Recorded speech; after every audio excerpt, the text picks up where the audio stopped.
Bonjour et bienvenue dans Crimson News. Aujourd'hui, une enquête sur l'incroyable affaire ayant touché la population mondiale, mais surtout française. L'affaire du C perdu du fameux restaurant limougeois Escroc a résonné dans la ville de Limousine et 10 ans après, elle continue de faire parler.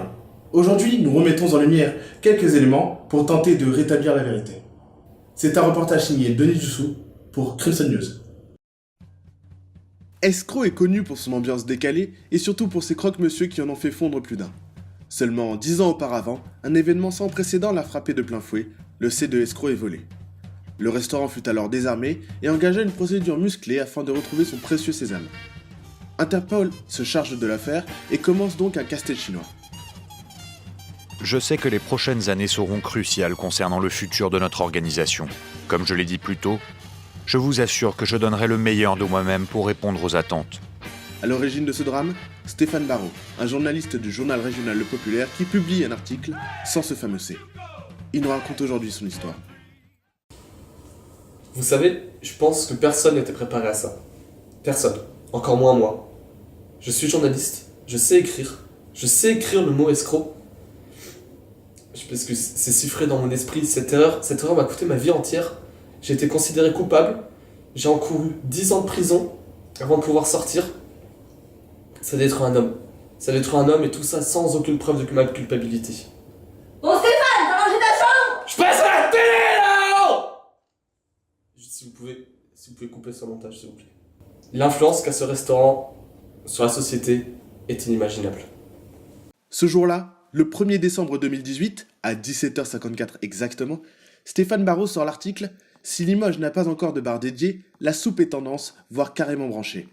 S'ensuit donc un déferlement de haine et d'insultes et la triste conséquence sur le restaurant de croque-monsieur le plus prisé de Limoges.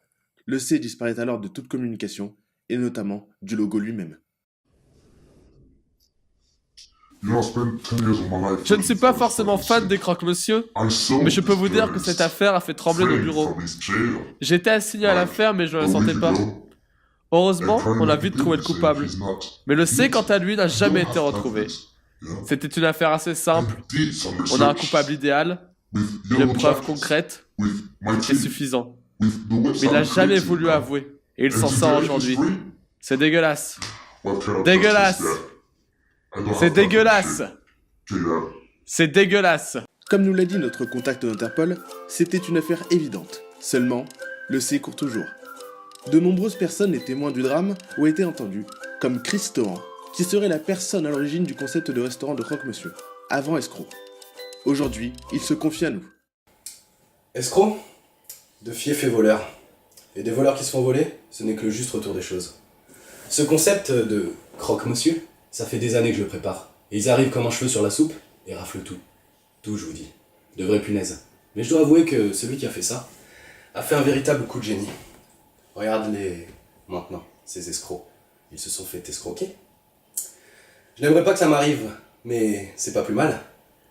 Maintenant, on entend encore parler de 10 ans après. Ils ont juste l'air ridicules. Grâce à ça, j'ai pu percer avec mon concept de croque-madame. Tous les 1er décembre, j'offre un croque-madame champanisé, qui plus est, à tous mes clients pour fêter ça. Et je peux vous dire qu'ils apprécient le geste. Nous sommes aujourd'hui le 1er décembre 2028, date d'un anniversaire funeste. Et le restaurant Escroc fait partie des monuments limougeois les plus imposants en termes de notoriété.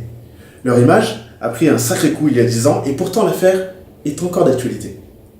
Le C, comme le véritable coupable, court toujours. Mais pour combien de temps? C'était une émission présentée par moi-même et offerte par Crimson News. Bonne soirée.